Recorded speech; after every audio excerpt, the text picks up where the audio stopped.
Hello friends, welcome to Techyfin. तो इस video में हम जानेंगे कि हम एक्सिस बैंक की मोबाइल बैंकिंग के जरिए कैसे एक्सिस म्यूचुअल फंड में इन्वेस्ट कर सकते हैं।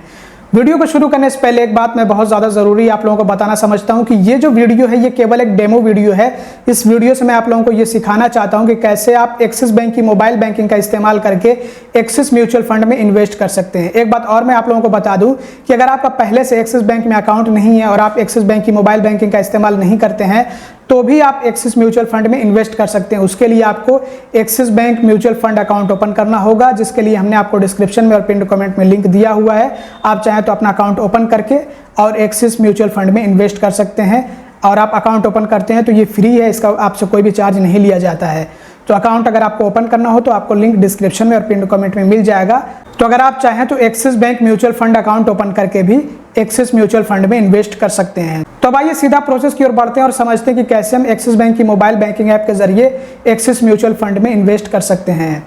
तो एक्सिस बैंक की मोबाइल बैंकिंग के जरिए एक्सिस बैंक म्यूचुअल फंड में इन्वेस्ट करने के लिए सबसे पहले तो हमें एक्सिस बैंक का जो मोबाइल बैंकिंग ऐप है उसको ओपन कर लेना है। ओपन करने के बाद इसमें लॉगिन करना है। तो आइए हम लॉगिन कर लेते हैं इसमें। तो एक्सिस बैंक की मोबाइल बैंकिंग में लॉगिन करने के लिए हम चाहे तो अपने फिंगरप्रिंट का भी इस्तेमाल कर सकते हैं, मतलब बायोमेट्रिक का भी इस्तेमाल करके लॉगिन कर सकते हैं, या फिर अगर हम चाहें तो अपने एमपिन का इस्तेमाल करके भी लॉगिन कर सकते हैं। लॉगिन करने के लिए यहाँ पे हमें ऑप्शन मिलता है लॉगिन का, इस पर टैप करना होता है और यहाँ पे हम अपना एमपिन इंटर करेंगे। तो आइए एमपिन इंटर करके लॉगिन करते हैं। और अगर आपने अब तक एक्सिस बैंक की मोबाइल बैंकिंग के लिए रजिस्टर और एक्टिवेट ना किया हो तो आप इसको सबसे पहले तो रजिस्टर और एक्टिवेट कर लें। हमने इसके बारे में भी ऑलरेडी वीडियो बना रखा है कि आप कैसे एक्सिस बैंक की मोबाइल बैंकिंग को रजिस्टर और एक्टिवेट कर सकते हैं। तो अगर आपको वीडियो देखना हो तो वीडियो आपको आई बटन में, इसके अलावा इस वीडियो के एंड में मिल जाएगा, तो ज़रूर से वीडियो देख लीजिएगा। तो एक्सिस बैंक की मोबाइल बैंकिंग में लॉगिन करने के बाद यहाँ पे हमें मोर वाले ऑप्शन पे टैप करना होता है। यहाँ पे हमें जो 3 डॉट्स दिखते हैं इस पे हमें इस तरह से टैप करना होता है और उसके बाद हमें आना होता है इन्वेस्टमेंट्स वाले ऑप्शन पे। यहाँ पे हमें इन्वेस्टमेंट्स का ऑप्शन मिलता है, इस पे टैप करना होता है इस तरह से। अब यहाँ पे हमें इन्वेस्टमेंट्स के काफ़ी सारे ऑप्शंस देखने को मिलते हैं, जैसे कि mutual funds, digital gold, savings bond, बहुत सारे ऑप्शंस हैं यहाँ पे। तो हमें यहाँ पे म्यूचुअल फंड्स वाला ऑप्शन चूज़ करना है। अगर हमें म्यूचुअल फंड्स में इन्वेस्ट करना है तो इस वाले ऑप्शन पर इस तरह से टैप करना है। अब इसके बाद यहाँ पे हम अपना फंड सर्च कर सकते हैं। यहाँ पे हमें ऑप्शन मिलता है सर्च योर फंड का, तो यहाँ से हम अपना फंड सर्च कर सकते हैं और जिस भी फंड में हमें इन्वेस्ट करना हो उसमें हम इन्वेस्ट कर सकते हैं। और यहाँ पे आपको कुछ ऑप्शंस भी मिल जाते हैं। अगर आप श्योर ना हो कि आप किस फंड में इन्वेस्ट करना चाहते हैं तो यहाँ से आप जो है कुछ फंड्स चेक कर सकते हैं। और यहाँ पे आपको ऑप्शन मिलता है funds with moderate to high returns, मतलब कि ऐसे फंड्स जिसमें आपको मॉडरेट मतलब कि नॉर्मल रिटर्न से लेकर के हाई रिटर्न्स मिल सकते हैं। लेकिन जितना ज़्यादा रिटर्न्स आप लेंगे उतना ज़्यादा आपको रिस्क भी होगा, मतलब कि रिटर्न्स ज़्यादा होंगे तो रिस्क भी हाई होगा। और ये वीडियो केवल जानकारी के लिए बनाया जा रहा है, तो इसका मतलब ये नहीं है कि आपको भी उसी फंड में इन्वेस्ट करना है जिस फंड में हम इन्वेस्ट कर रहे हैं। ये केवल एक डेमो वीडियो है। तो आप इस वीडियो को सिर्फ समझने के लिए, जानकारी प्राप्त करने के लिए देखें कि कैसे आप एक्सिस बैंक म्यूचुअल फंड में इन्वेस्ट कर सकते हैं। हम अपने वीडियो के माध्यम से किसी भी तरह के म्यूचुअल फंड को यहाँ पे प्रमोट नहीं कर रहे हैं और ना तो रिकमेंड कर रहे हैं। आपको अपनी छानबीन करनी है, जांच पड़ताल करनी है और उसके बाद आपको जो म्यूचुअल फंड सही लगे, आपके लिए सूटेबल हो, जो अच्छा लगे उसमें आप इन्वेस्ट कर सकते हैं। और आप चाहे तो SIP बना सकते हैं, सिस्टमेटिक इन्वेस्टमेंट प्लान, जिसमें आप मंथली या फिर क्वार्टरली या फिर हाफ ईयरली या फिर ईयरली इन्वेस्ट कर सकते हैं। और आप चाहें तो लमसम अमाउंट इकट्ठा आप इन्वेस्ट कर सकते हैं, वो आपकी मर्जी है, वो आप पे डिपेंड करता है। तो आइए हम एक फ़ंड सर्च करते हैं। जैसे हमने यहाँ पे एक फ़ंड सर्च किया है, ये इंडेक्स फंड है। यहाँ पे हमने सिर्फ इतना ही लिखा हुआ है इंडेक्स नेक्स्ट। तो यहाँ पे हम सर्च कर रहे हैं निफ्टी नेक्स्ट 50 वाला इंडेक्स फंड। यहाँ पे हमें देखिए एक्सिस बैंक का मिल रहा है, आदित्य बिरला का भी मिल रहा है, देखिए दूसरे भी बैंकों के यहाँ पे मौजूद हैं। HDFC बैंक का निफ्टी नेक्स्ट 50 प्लान भी यहाँ पे मौजूद है। तो इस तरह से आप सर्च करके यहाँ पे प्लान्स चेक कर सकते हैं और आपको जिस भी म्यूचुअल फंड में इन्वेस्ट करना हो वो आप फंड यहाँ पे सर्च कर सकते हैं। सर्च करके आप उसको सेलेक्ट कर सकते हैं। तो जैसे कि हम यहाँ पे सेलेक्ट कर रहे हैं axis Nifty next 50 index fund regular plan growth, इस पर इस तरह से हमने टाइप कर दिया। यहाँ पे आपको कुछ इस फंड के बारे में डिटेल्स भी दी गई होती हैं, आप चेक कर सकते हैं, ग्रोथ वगैरह देख सकते हैं। तो जैसे ही आप जो भी फंड सेलेक्ट करेंगे तो उसके बारे में आपको जानकारी दी जाएगी, मतलब बेसिक सी डिटेल्स, बेसिक सी इन्फॉर्मेशन होंगी। यहाँ पे ग्रोथ के बारे में यहाँ पे बताया गया है, इसमें रिस्क भी आप चेक कर सकते हैं, रिस्क काफ़ी हाई है और दूसरी जानकारियाँ भी आप यहाँ से प्राप्त कर सकते हैं। बहरहाल सबसे पहले तो आपको जिस भी फंड में इन्वेस्ट करना हो उसके बारे में अच्छे से जानकारी इकट्ठा कर लेनी है और उसके बाद ही आपको किसी भी फंड में इन्वेस्ट करना चाहिए है। तो यहाँ पे आपको कुछ डिटेल्स दी गई होती हैं, यहाँ से आप चेक कर सकते हैं। और यहाँ पे आप कंपेयर भी कर सकते हैं और यहाँ पे आप अपना अमाउंट एंटर कर सकते हैं और यहाँ पे ड्यूरेशन सेलेक्ट कर सकते हैं, टाइम पीरियड। तो यहाँ पे एक अंदाज़ा बताया जाएगा कि आपका अमाउंट कितना हो जाएगा रिटर्न्स मिलने के बाद। तो अगर आपको इन्वेस्ट करना हो तो आपको इन्वेस्ट नाउ वाले ऑप्शन पे इस तरह से टैप करना होता है और सबसे पहले तो आपको KYC कंप्लीट करना होता है। तो यहाँ पे KYC की डिटेल्स हमारी मौजूद हैं। तो आइए हम अपना KYC कंप्लीट कर लेते हैं। यहाँ पे बैंक सेलेक्ट कर लेना है। तो हमारा बैंक ऑलरेडी सेलेक्ट है। टर्म्स एंड कंडीशन को एक्सेप्ट कर लेना है और उसके बाद कंफर्म पे टैप कर देना होता है। अब यहाँ पे हमें अपनी कुछ डिटेल्स देनी होती हैं, जैसे कि कंट्री ऑफ बर्थ, कहाँ पे पैदा हुए हैं, किस कंट्री में, और उसके अलावा यहाँ पे प्लेस ऑफ बर्थ, कहाँ पे पैदा हुए हैं। इसके अलावा एड्रेस टाइप, यहाँ पे कंट्री, टैक्स रेसिडेंसी, ये सारी डिटेल्स होती हैं। और उसके अलावा इनकम की कुछ डिटेल्स होती हैं, ऑक्यूपेशन की डिटेल्स होती हैं। तो ये सारी डिटेल्स हमें फिल करनी होती हैं। तो आइए ये सारी डिटेल्स हम फिल कर लेते हैं। यहाँ पे एक क्वेश्चन होता है लास्ट में, are you a politically exposed person. तो यहाँ पे नो पे कर देना है, नो, क्योंकि हम पॉलिटिकली एक्सपोज्ड पर्सन नहीं हैं। और उसके बाद सबमिट पे टैप कर देना है।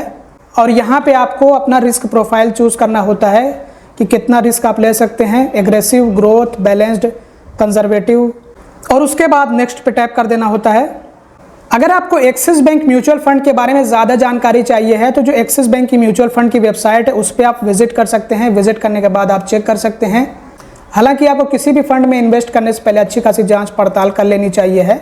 अब यहाँ पे टर्म्स एंड कंडीशन को एक्सेप्ट करना होता है और उसके बाद प्रोसीड पे टैप करना होता है। अब इसके बाद यहाँ पे हमें इन्वेस्टमेंट की डिटेल्स देनी होती हैं, जैसे कि हम SIP करना चाहते हैं या फिर लमसम अमाउंट इन्वेस्ट करना चाहते हैं।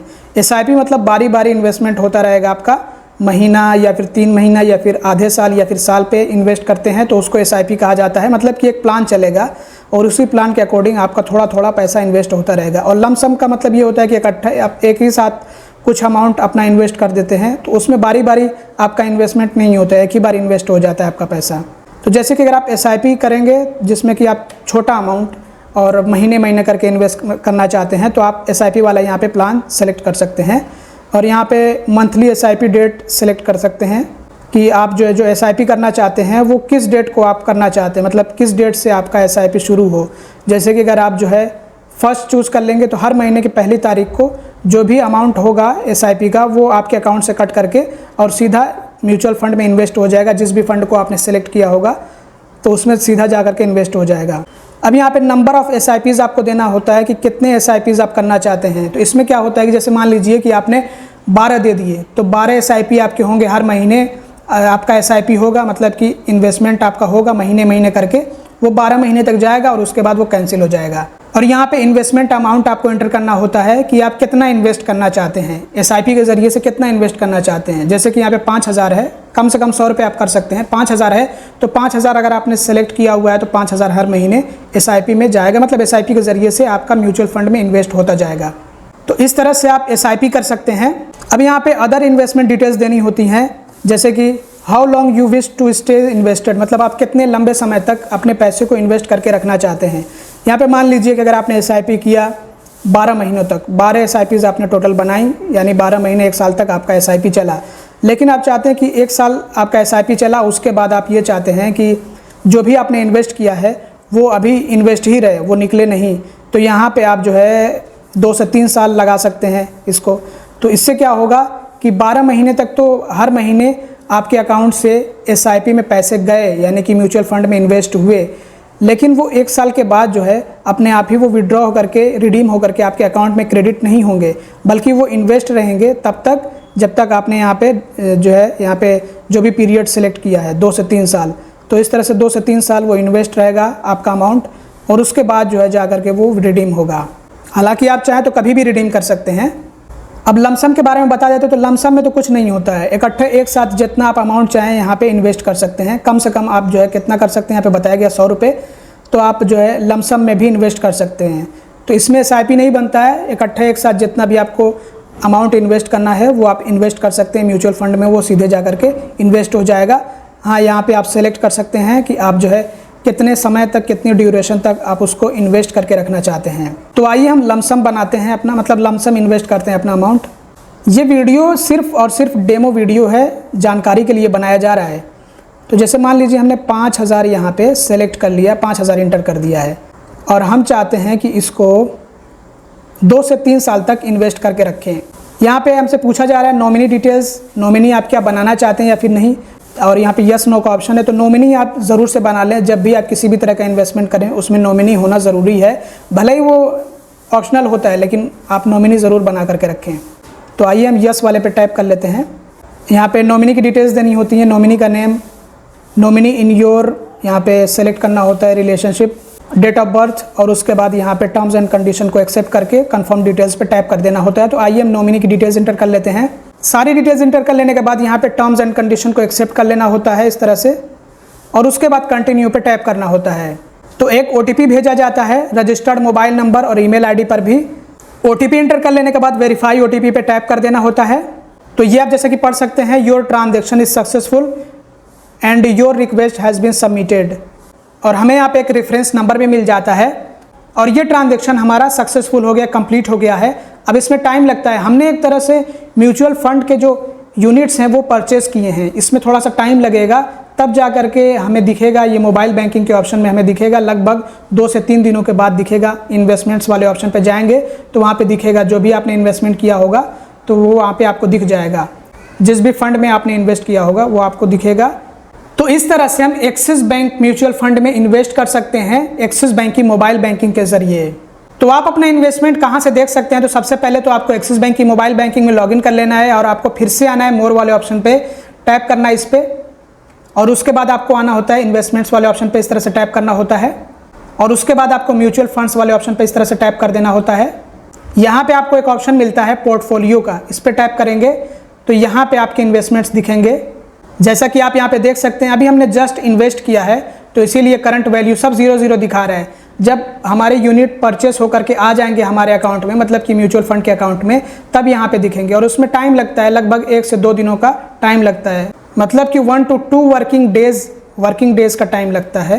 तो आपको थोड़ा सा वेट करना होता है, और ऐसे ही जब आप रिडीम करेंगे तब भी आपको थोड़ा सा टाइम लगता है, आपके बैंक अकाउंट में पैसे आने में लगभग 1 से 2 दिनों का टाइम लगता है। हो सकता है कभी कभी को थोड़ा सा ज़्यादा टाइम लग जाए, 2 से 4 या फिर 5 दिन का टाइम लग जाए, अगर बीच में हॉलीडेज़ वगैरह आ जाए तो ज़्यादा टाइम लग जाता है।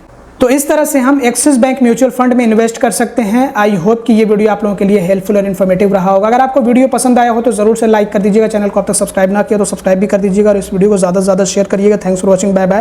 तो दोस्तों ये था प्रोसेस जिसकी मदद से हम एक्सिस म्यूचुअल फंड में ऑनलाइन इन्वेस्ट कर सकते हैं। आई होप कि ये वीडियो आप लोगों के लिए हेल्पफुल और इन्फॉर्मेटिव रहा होगा। अगर आपको वीडियो पसंद आया हो तो ज़रूर से लाइक कर दीजिएगा, चैनल को अब तक सब्सक्राइब ना किया हो तो प्लीज़ सब्सक्राइब कर दीजिएगा, और इस वीडियो को ज़्यादा से ज़्यादा शेयर करिएगा। Thanks for watching, bye bye.